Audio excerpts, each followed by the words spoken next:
Free brain booster. आज के lecture number 4 में क्लोजर रिप्रेजेंटेशन को समझने वाले हैं।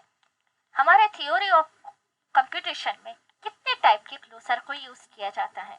पिछले वीडियो में हमने क्लीन क्लोजर को देखा था। इसके अलावा भी एक क्लोजर और होता है जिसे पॉजिटिव क्लोजर कहते हैं। पॉजिटिव क्लोजर जब लैंग्वेज के ऊपर इस तरह से मार्क किया जाता है तब यहाँ पे जो स्ट्रिंग जनरेट होती है उस स्ट्रिंग में नल या एप्सिलॉन स्ट्रिंग को हटा दिया जाता है और इसके अलावा की जितनी लेंथ पॉसिबल है 1 लेंथ 2 लेंथ 3 लेंथ वो सब कुछ पॉजिटिव क्लोजर में लिख दी जाती है। क्लीन स्टार को जिसे क्लीन क्लोजर भी कहते हैं, यहाँ 0 से लेके इनफाइनाइट लेंथ तक के केस देखने को मिलते हैं। यहाँ नल स्ट्रिंग भी इन्वॉल्व होगा, साथ ही साथ 0 1 2 3 4 5 से लेके इनफाइनाइट या फाइनाइट लेंथ तक पॉसिबल केस भी यहाँ लिखते हैं। L प्लस और L स्टार इन दोनों में सिर्फ इतना डिफरेंस है कि L स्टार में एप्सिलॉन स्ट्रिंग या नल स्ट्रिंग कहें वो भी शामिल होती है, बट L प्लस यानी पॉजिटिव क्लोजर में एप्सिलॉन या नल स्ट्रिंग नहीं इन्वॉल्व किया जाता।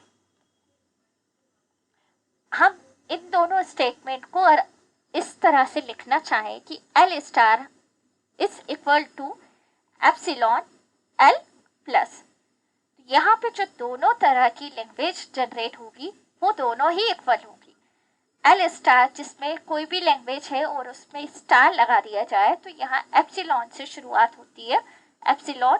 और मान लीजिए कोई अल्फाबेट है मेरा ए के ऊपर स्टार लगाया है तो यहाँ ए के सारे पॉसिबल केस होंगे 1 2 3, लेकिन साथ में नल स्ट्रिंग भी यहाँ इंक्लूड होगा। तो इस तरह से स्टार में एप्सिलॉन ए ट्रिपल ए इस तरीके से मैंने लेंथ डिफाइन नहीं की है तो ये इनफाइनाइट केस में आएगा।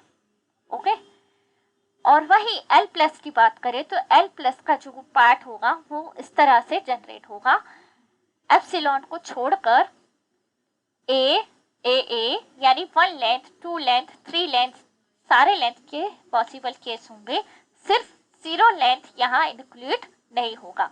बट अगर मैंने एप्सिलॉन का मल्टीप्लाई कर देना है तो यहाँ पर एप्सिलॉन भी ऐड हो जाएगा और यहाँ पर जो स्ट्रिंग जनरेट हो रहा है वो सेम L स्टार से जो जनरेट हो रहा है वो दोनों इक्वल होंगे। तो अगर इस स्टेटमेंट को यहाँ लिखा जाए इस तरीके से तो ये ट्रू हो जाएंगे। एग्जाम्पल में देख लेते हैं एक बार कि रेगुलर एक्सप्रेशन के साथ हमारे ये क्लोजर किस तरीके से काम करते हैं। मान लीजिए हमारे पास अल्फाबेट है G। ओके, यहाँ पे रेगुलर एक्सप्रेशन जिसे R से डिनोट किया है, रेगुलर एक्सप्रेशन है कि G पर मुझे क्लीन स्टार चाहिए। तो इस केस में सबसे पहले G की 0 लेंथ इन्वॉल्व होगी क्योंकि यहाँ स्टार यूज किया है, तो 0 लेंथ जिसे एप्सिलॉन से शो करते हैं तो 0 लेंथ आपका हुआ एप्सिलॉन। फिर है 1 length G, 2 length double G, 3 length 3 बार G और 4 5 इस तरह से कितनी भी लेंथ यहाँ पॉसिबल है। और अगर हम यहाँ पर G पर पॉजिटिव क्लोजर लगा देते हैं, पॉजिटिव क्लोजर में सारे पॉसिबल केस होंगे, सिर्फ 0 लेंथ यहाँ नहीं आएगी। देख लीजिए यहाँ 1 लेंथ है 2 लेंथ है 3 4 5 6 लेंथ तक जा सकते हैं कितनी भी लेंथ, बट 0 लेंथ नहीं है, यानी एप्सिलॉन यहाँ पर डिस्कार्ड किया गया है।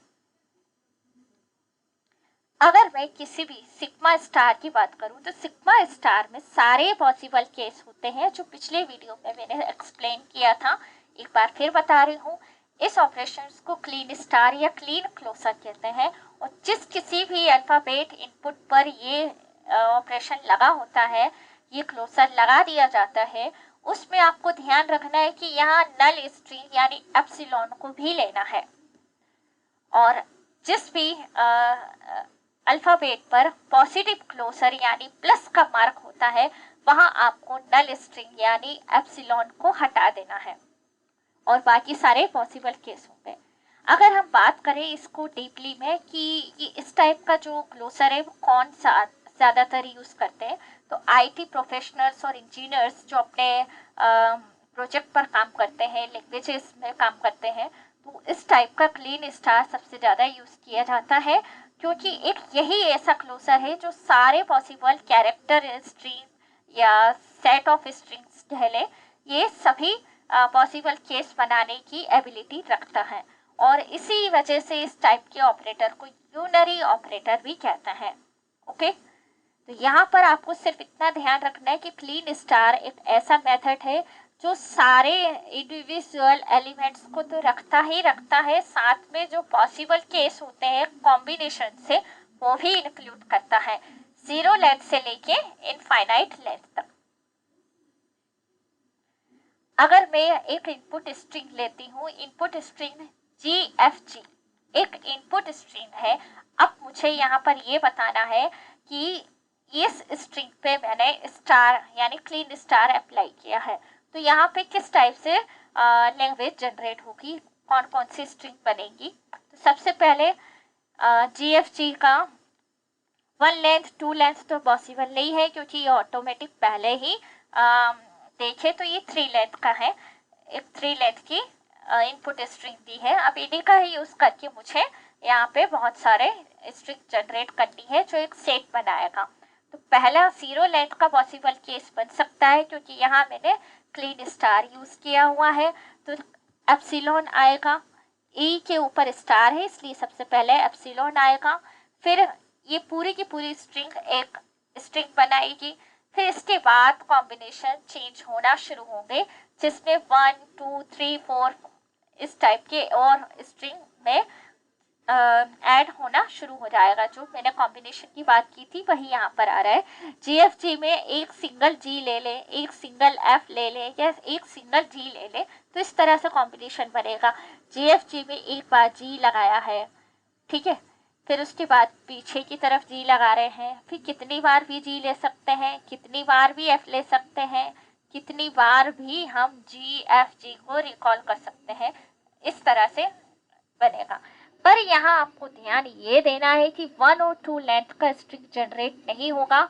हमें कॉम्बिनेशन बना सकते हैं लेकिन इन्हें तोड़ नहीं सकते। ओके, यानी G अलग फिर एक कॉमा लगा के F ऐसा नहीं कर सकते। ओके, क्योंकि हमें यहाँ GFG एक साथ दिया हुआ है। यहाँ देखिए आपको कॉमा दिखाई दे रहा है इनपुट स्ट्रिंग के बीच में, बिल्कुल भी नहीं। तो अगर मैं ऐसा लिखा देखती कि GFG एक इनपुट अल्फ़ाबेट दिए हैं, तो मैं यहाँ पॉसिबल केस 0 से लेके 1 2 3 लगा सकती थी। बट यहाँ पर आपको एक स्ट्रिंग दी हुई है, यहाँ पे भी G फिर FF कितने भी G कर, लेकिन आपकी जो अगर मैं लेंथ की बात करूँ तो 0 लेंथ के बाद जो मिनिमम लेंथ होगी वो होगी 3।